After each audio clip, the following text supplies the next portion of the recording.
Welcome to this episode of the Million Dollar Mastermind. I'm Larry Weidel, and let's get started. I'm excited this afternoon because I'm talking with one of my longtime best buddies in Aspen.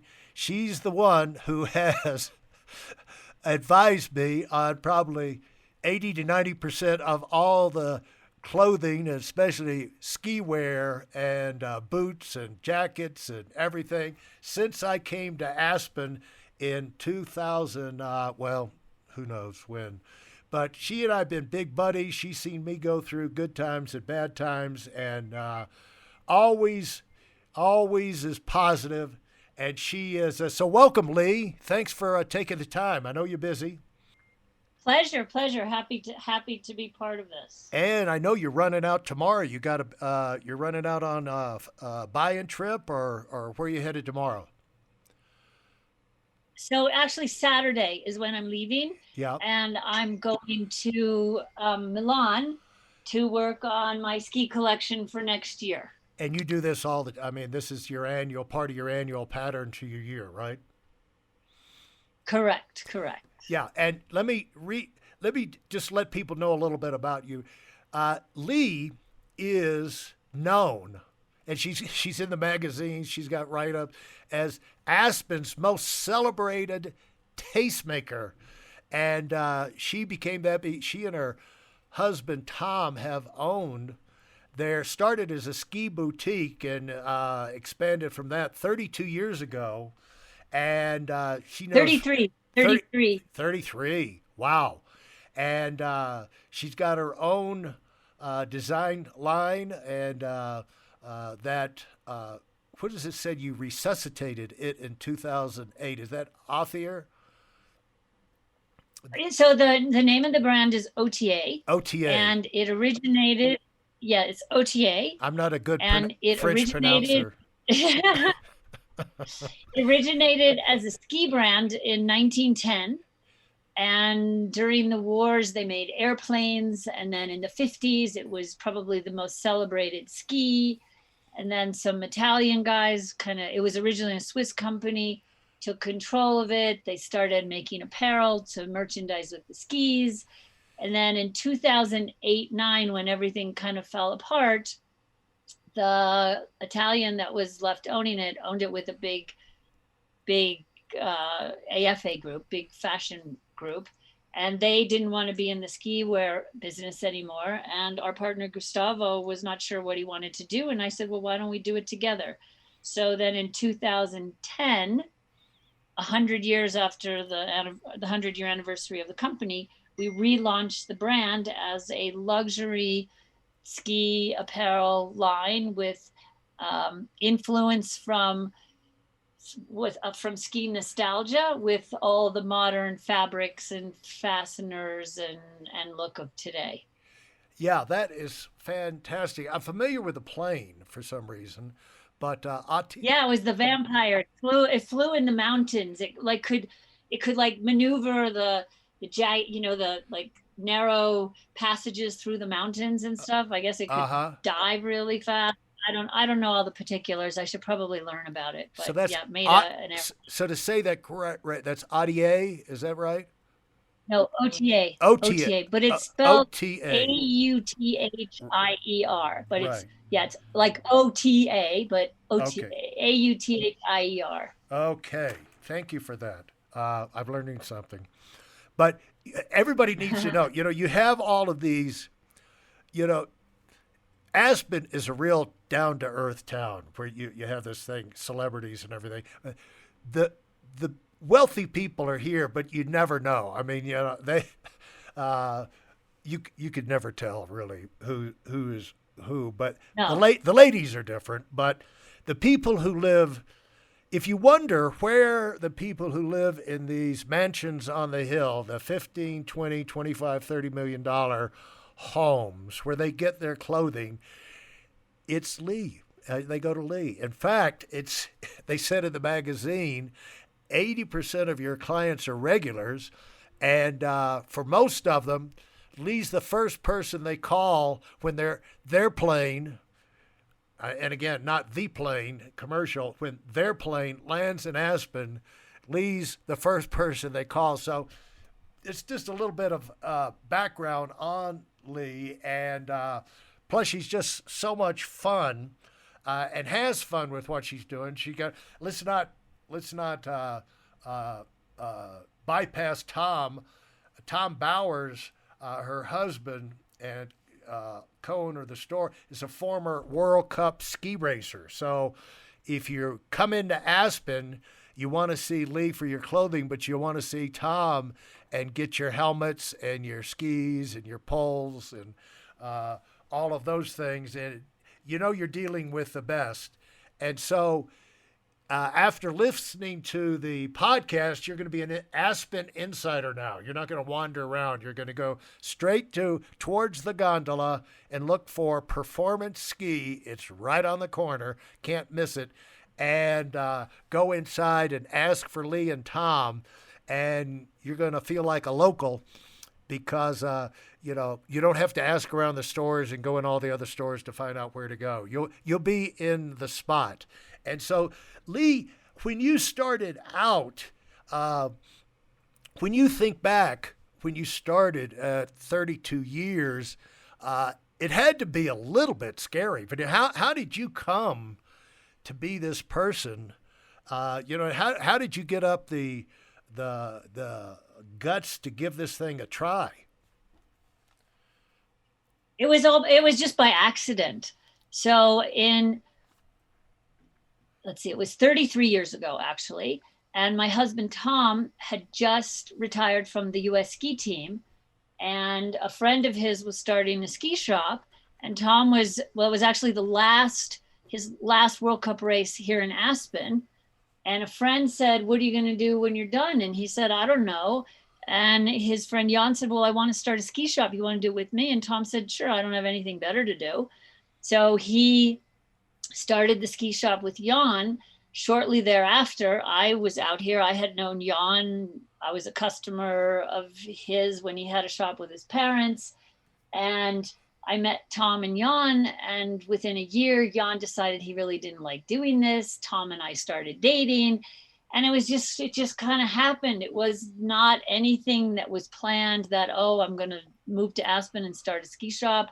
In fact, for 7 years before we were married, I commuted back and forth from New York and worked at the ski shop and did my job in New York. And then we got married. And then a couple years later, we had a daughter. And then I think it was 2 years after she was born, I finally moved to Aspen and started working at the shop full time. Okay. But it just was by accident. It was not a plan. Yeah, and I saw your daughter more or less grow up in the store. And I didn't know which one, your daughter or your son was the oldest. So your daughter's the oldest. Yeah, she's the oldest. And she's the oldest. Seems like she did ski racing because I remember she and I were next to each other on tables getting rehab one time over here at that place with it's across from the museum now. But so she did ski. Yeah, Aspen Sports Medicine. Yep. Yeah. Yes. And but she's not doing that anymore, is she? Yeah, no, both children ski raced. She's now at UCLA. Yeah. Finishing up. And my son is in Austria right now training, and he is still actively ski racing. Yeah, and what a stud he is. I mean, you just stand next to him and you realize this is a physical specimen, but he comes by it honestly with his dad, the ski racer. It's probably hard for Tom not to get on the plane and go out there and watch him train. Yeah, no, he likes watching him train, that's for sure. When you got this thing started, was this similar? Were you in retail in New York? No. I was a financial printer. My only experience with retailing was I liked to go shopping. So I had absolutely zero experience. And I would travel out to see Tom, and I would just naturally help people in the store. So it just evolved, and I really enjoyed it. It was a lot of fun, and just one thing led to another. But I had zero experience in the retail world. Give me, uh, there's rights and wrongs. There's way to be productive and non-productive, but what would you? Can you think back? What stuck out to you as doing things the right way versus doing things the wrong way as you came out from New York, got in a new town, you were in a new type of business, you had to have your antenna up about how, because you're looking around seeing how people do things. And what stood out to you? What lessons did you notice right from the beginning that you feel like has stayed with you all the way through? It's hard work. It's all about working hard. There's no easy way, and you have to just go with what feels right. Like I see what people do. I look more now at what competitors do than I did back then. Back then, I don't even think I ever looked at a competitor. I just got here in the store, and people would come in, and I would try to dress them up in the best ski outfit. And my feeling was always to make people look really good. Like, don't send them out of here in something that looks bad. And it just was all about hard work and being friendly and being helpful. There's like, no, that's what it is: working hard, being friendly, being helpful, selling somebody something that they're going to love, not something that you want to get rid of. And I think that's what's made us successful. And It's not any secret. It's not a secret recipe. but did you see people not doing that? Oh my God, yes. Yeah, Just go into any store. I see very few retailers that really do a good job.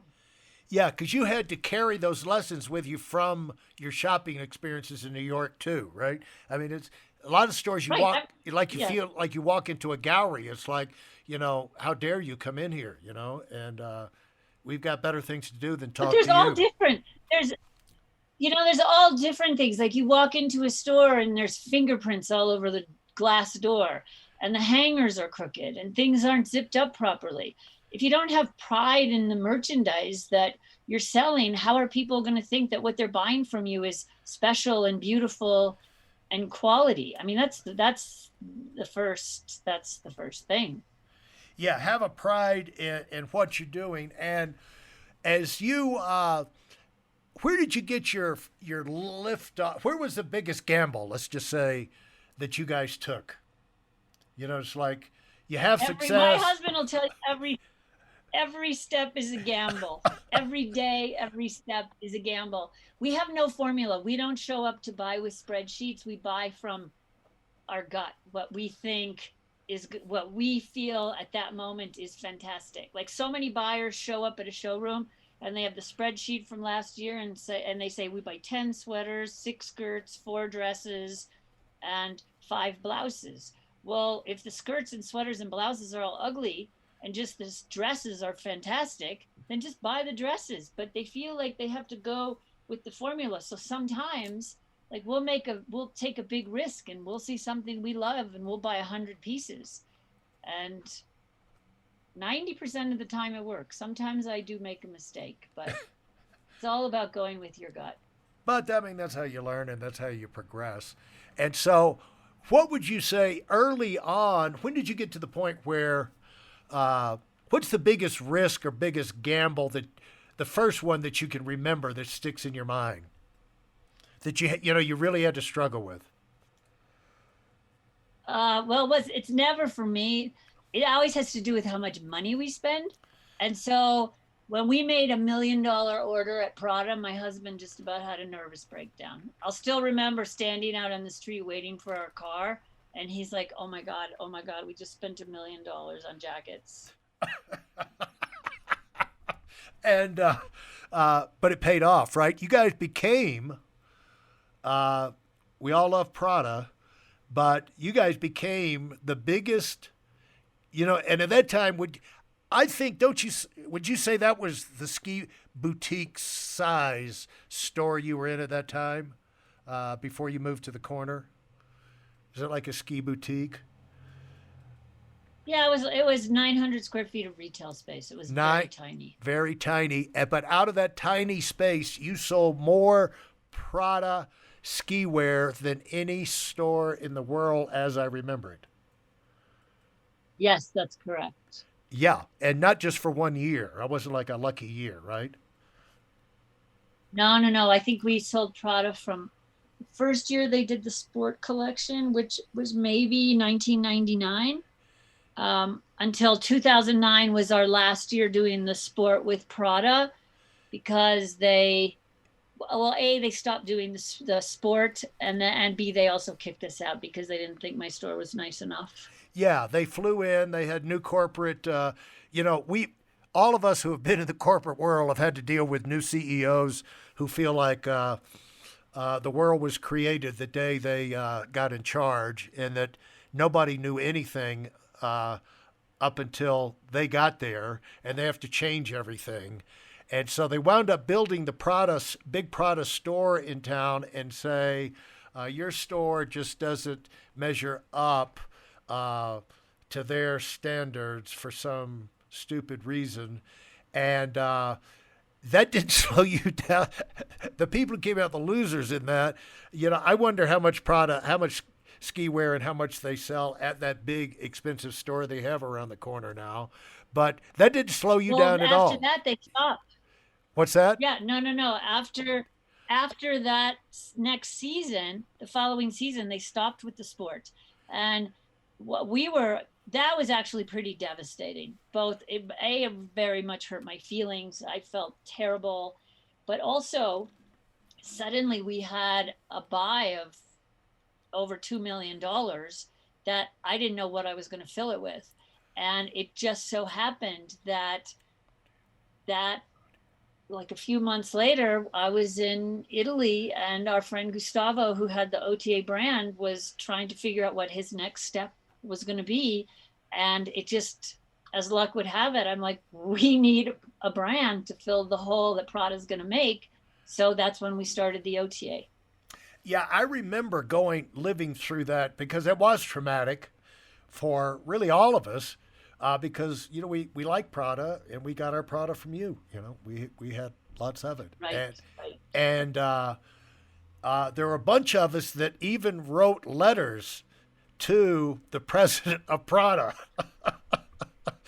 to get him to reconsider.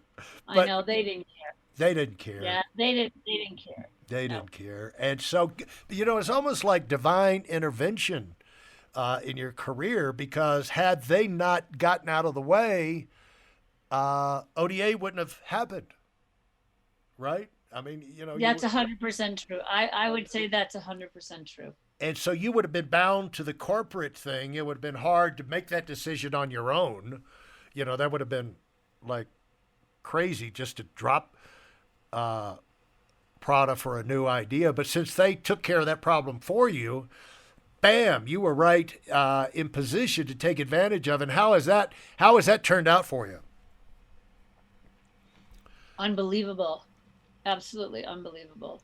And you've even gone through the the COVID situation.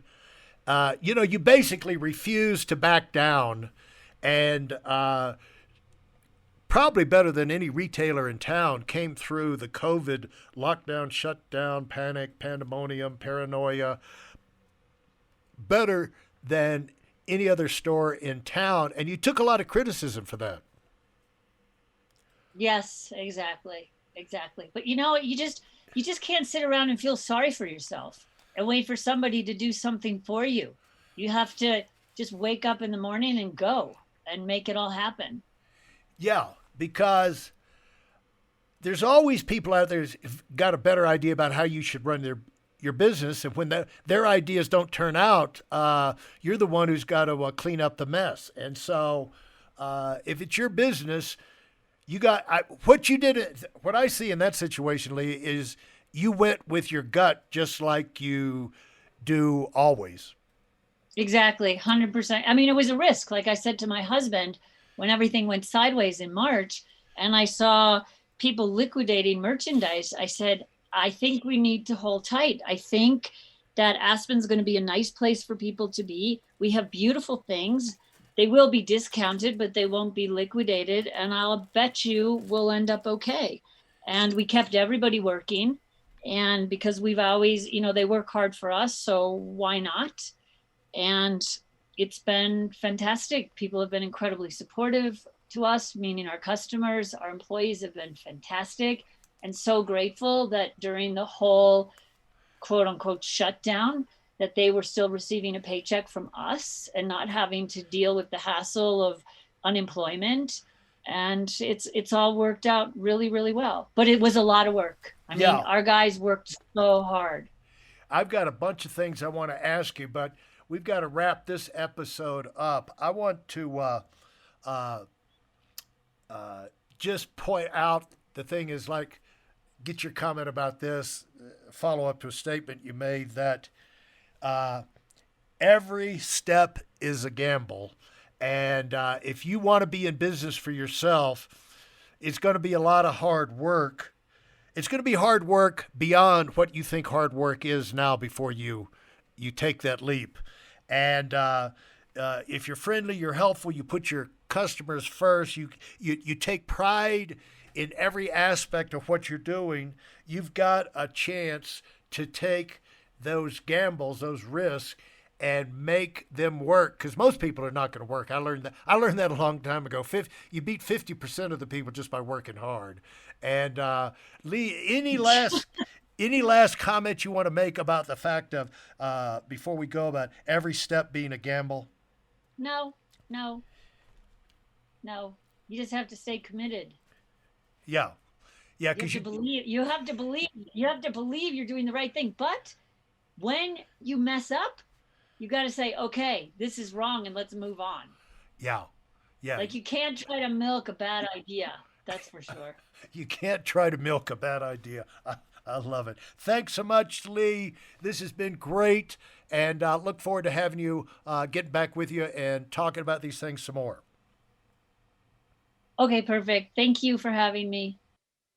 Thanks for listening to this episode of Million Dollar Mastermind with me, Larry Weidel.